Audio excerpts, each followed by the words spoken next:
Heath's There it here. Heath. It's just Heath. We discussed this the last time. Don't need a last name. It's a mononym. It's just like Edge. It's Damn just right. like Lizzo. It is just like Lizzo. Right there. She's Just she's like in the news Lizzo. right now. Hey man, she's been kicking butt. Hold on, what's she in the news for? Is it good or bad? Good. She played a 200-year-old crystal flute that's been like kept on under lock and key and stuff. I did see that. Yeah. And she nailed it. Yeah. So I mean, good for Hell her. yeah, good for Lizzo. Yeah. So you guys have two things in common. You know, you both have a mononym. You're musically inclined in your profession. Damn right, man. You think that would make a good a two-person band? Dude, we just need to do a duet. Okay, there you go. That'd be great. I would like to see it. There you go. Some star power teaming up. There we go. So I like it. I like the way you think. I'm on my game today. I told you I'm good. I just momentary lapse. You are now. You are now. You're in much better shape the last time we spoke. You had the abdominal issues, some stuff to deal with getting taken care of, but you're back in the ring. How you doing overall? I mean, I know you're healed, you're competing, but how's that going? Like any issues, adjustments that you had to make after healing from that? Oh yeah, man. It's like I have a whole new routine and everything now. Yes, 2 years ago I had probably the worst injury I've ever had in my life. But after a lot of physical therapy, a good team behind me and everything, like I'm all healed up, I'm rocking and rolling, I'm feeling good. But of course, it's always in the back of my mind. If I don't stretch out, and do my routine before I go out and I feel a little tightness or something, I'm always like, oh no, what's that? Oh no, it better not happen again. So even after 2 years, I still think about it.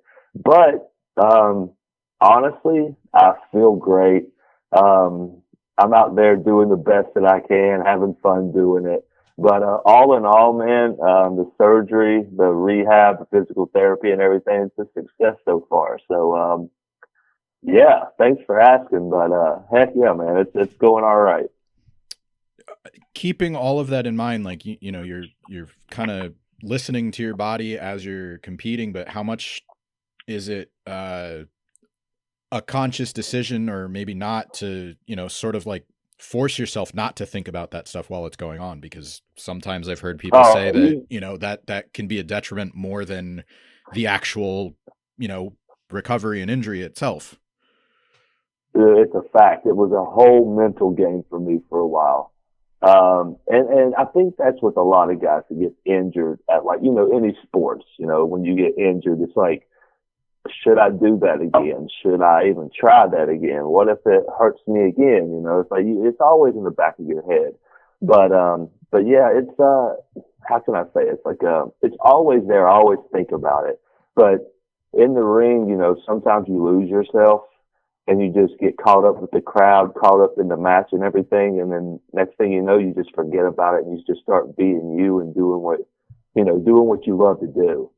And it took me a little bit while to get there, just because when I first came back, man, I can watch matches to where I'm bumping, I'm falling, and you see me hold my abdomen area, groin area, move around just to see if everything's okay. But now I'm not doing that as much, just because I'm more comfortable. And I'm telling you, it's true. The physical pain's rough. And, it's that whole, I hope this surgery works, but my goodness, that mental trauma it puts on you, that's hard to get through. Yeah, I absolutely believe that. Last night, we just found out you are one of the participants in the Call Your Shot Gauntlet. Yeah. One of 4 names announced so far. Your buddy Rhino won it 2 years ago. Moose ended the night, shocked the world last year. How you feeling going into this match? I mean, this feels like maybe unfinished business of sorts for you. Honestly, that's exactly how I'm looking at it. I thought I was strong 2 years ago. I thought I was ready. I thought, like I was going to go in there and win it all. And then next thing you know, it took me out for 11 months. so, so yes, I do have paybacks. Yes, I do want to go in there and kick its ass. And, I got to like just face one of those little fears, man, that, 2 years ago, I went in that ring at Bound for Glory in the Call Your Shot Gauntlet, and I was out. So this time I got to go in there and stay a little bit longer. You're obviously going in with the mentality that you're winning this match. Have you thought? Oh, of course. Have you thought about which title you'll cash that title shot in on? Honestly, I've been thinking of two. If Rhino gets back in time and he would like to, talk it over and go for the tag titles one more time, I would love to do that with him just because, we've held titles in other companies and stuff, but not this one yet. And I would love to hold, the Impact tag team titles with him. And then other than that, man, there's only one other title I think anyone would want there, and that's that heavyweight championship. So, of course, that's always on the radar. Yeah, you've had a little bit of a taste of that division earlier this year. You got a chance to face off with Moose, so maybe you have options. That's a good thing. Keep people guessing. I mean, 100%, man. And the way that I'm out there right now, going on as this redhead rebel and everything, I feel like anything can be it can be unpredictable. Mm-hmm. Who knows what's going to happen? Who knows what's going to which way I'm going to go and everything. So there's a nice little story tied behind all of it, also. Yeah, absolutely. And not to discount it, but X Division champion Heath has a nice ring to it too. So I'm not going to lie, man. Those guys, they can go. They're good. Every one of them in that division. It's one of those things to where I think that title is pretty too. So if the opportunity arises, of course I'm going to grab it also. There you go. It's you just asked me what was on my mind and what I was wanting, but like, don't get me wrong, man. If that title swings my way, I'll grab it. Oh, I'm just making it interesting. You have three choices. Sometimes people are like, "Oh, this guy won, and he's gonna." He's set up on this path, and we know what he's doing. But you have three options. I really do. Hey, that'd be a good little factor in there too. Like, which one would we go for? We'll have to wait and see. October. We'll have to find out. October 8th. The event's the 7th, but give you a night to enjoy the win, and then you make your decision. There we go. Or just make a decision that night. Ooh. Like Moose did. There we go. And the night, maybe with a few more cheers than last year. Hopefully. That was bad last year. Yeah. Bound for Glory is in Albany, New York. Impact's been starting to run more events in upstate New York. They were just in Poughkeepsie for Rebellion, now Albany. You have some history in Albany. You actually haven't wrestled there since, if I have it correct, you haven't wrestled there in 5 years, but any memories of working in Albany? Anything you're looking forward to maybe doing once you get to return? What did I do 5 years ago? What did I do 5 years ago in Albany? This is cagematch.net. It's a good resource, but it says your last match was, how many people are? 10-man tag. It was Goldust, Heath, Rhino, Titus Worldwide. You beat Kurt Hawkins, Brian Myers, the Miz Taraj, and the Revival, FTR. It was a 10-man tag at the... Man, I don't even remember that match. Oh, crap. Yeah, so how about with this? How about we just make some new memories in Albany coming up? Okay. coming up and Bound for Glory. How about we make some new memories? And I guarantee you, if you mention that match to any of those guys, they'd be like, "What? That happened?" I guarantee it. All right. I guarantee I won too. I was running hot back then. All right. Here's a couple other ones. You had a singles match with Sami Zayn. You had a dark match with Dolph Ziggler. Going back a little bit, Hey, honestly, that dark match with Dolph, they literally, I want to think this is it because I've only had a couple with Dolph up there. And this is this is funny. So they threw us out on a dark match, and me and Dolph both was like, "Man, what the hell?" And Dolph says, "Hey, we're going to do a headlock match, and that's all we're going to do."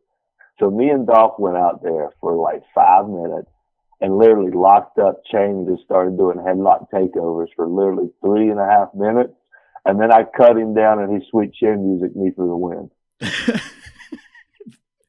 That's exactly what we did. And you know what's funny is that when we came back, everyone said it was great and it was technical and everything. I mean, we would do headlocks where we run up the buckle and do the headlock takeover, the old school Ricky Morton stuff. Yeah. We were just doing everything, headlock takeovers, back into headlock takeovers, into headlock takeovers, and everyone was like, "Wow, man, that was pretty good." And me and Dolph looked at each other like, "You gotta be kidding me. Are you serious?" Like, we didn't even talk. We didn't even go over nothing. But that is probably that match in Albany because I know for a fact it was a dark match. Well, you did get a story out of me. We just had to dig a little bit. I'm glad I kept pushing. I'm all for making new memories. We had this nice talk about, you're going to call your shot, but I'm glad I kept pushing a little bit. That is a good story. I'm telling you, that did happen. I remember Nick was just like, "Bro, we're just going to do a headlock takeover match, and that's all we're doing." I said, "Man, I'm down for it. I don't care." So that actually kind of leads me to my next question. You're still doing comedy. That obviously was, it had comedic elements, but one of the things that you talked about when you came to Impact Wrestling, you wanted to be a little bit more serious. I think you did a recent interview where you said, you're still doing comedy, but you're not the butt of the joke, which I really appreciate because I use this analogy all the time. I want my wrestling to be like the NFL where it's, there's parity between all the teams. Like any team on any given Sunday can win. And I feel like your character right now represents that because you can still be humorous, but you're still fighting for the world title. You're still, going into these matches, putting up a fight where, it's believable that you can win. Whereas in the past, some of these comedic characters, and this goes across promotions, like they were just treated as a joke, and it was literally to pop the fans, and, the heel beats them up and, it builds them up, but it didn't do anything for this comedic character. But do you feel like right now is the right balance for comedy, or is there something you're still building towards? Like, how do you see yourself, Heath, right now, Impact? Like, I see myself as Heath right now as still the whole, not the butt of the jokes, still like right now I'm a wild man, like I'm on a mission. I'm going on after Honor No More, whatever they do, I'm going to be there to ruin it or try my best to. Just because when they first came in, they targeted my ass and Rhino. They took Rhino out. They took some other people out to where I'm just like, bro, it's enough. Enough is enough. And being honest, that's how I am in real life. Like, I love to have a good time, man. Ask anybody. I love having a good time. I love, treating people the way you want to be treated, but don't take my kindness for granted because I will bust your ass if you get out of line too. That's been me ever since, I was a teenager. Like, I've always had a big heart, but if you rub me the wrong way or, treat me bad, I'll let you know about it. And hey, who knows? You might be able to whoop my ass. You might be. But I guarantee you, when you wake up in the morning, you're going to know that you've been in a fight and you're going to hurt like hell also. So that's the route that I'm wanting to do with the Redhead Rebel. I'm a good dude. I like to have a good time when we can. But as soon as you cross the line and you step out of line, damn it, we got a problem. And that's what I was wanting to try to bring to the table, that's actually who I am. And if I can bring that to the screen and amp it up to 10, you know, like how much fun is that? You know, like I can be me, but be like, you know, Superman me. You know, that does that make sense to you? Absolutely. That's what I want from my wrestling. Like, you can have fun when it's appropriate, but when it's time to fight, you fight, and you can handle yourself in the ring. If you can't do that, why are you in that position? So I think this is another good example of, you know, getting to do what you want, giving me personally the wrestling that I want, and also Impact giving some creative leeway to talent. Because, you know, you're saying it's you turned up. Oh, yeah, 100%. And that's what I love about Impact, man, because, like, I mean, all seriousness, you know, up in New York, you know, you get a script and you got to go by it. I mean, that's just how it is. I mean, they were running a tight ship up there, TV, all that. But when I got to Impact, man, it was just like I was so confused. It was, so Heath, what are you thinking? What would you like to do? Like, where do you see yourself? Where do you see yourself going? What's this? What's that? Hey, and they were on me for your last name too, man. They're like, don't you think you need a last name? I'm like, damn it, no, I don't need a last name. Stop it. These people with last names, they think you got to have a last name in wrestling. Like, shit, you don't. Anyways, but that's like, I was so shocked to be like, holy crap, like, they're wanting to know my ideas. They're wanting to hear my storylines. They're wanting to know what I would do as me instead of telling me what to do. To where I'm just like, holy crap, this is amazing. And they would literally sit and talk to you about your ideas and then plan for them. To where it's just like, it's one of those, like I said, it was just surreal to me, just being like, whoa, like, y'all are actually going with this. So this is going to be pretty cool. I can get into this. I can sink my teeth into this. I can run with this. Instead of saying, oh, you got to do this and you have no interest in it at all, and you're going to just put out a shitty product. I like what you're doing. Bound for Glory, October 7th. You're in the Call Your Shot Gauntlet. You have options. Yep. We'll wait and find out what your final choice is when you win. You're confident going in. Thanks for your time today. Appreciate getting a chance to catch up with you, and hopefully we do this again when you're holding some gold. Brother, I hope so too. You know, the last 2 interviews was good. Thanks for having me.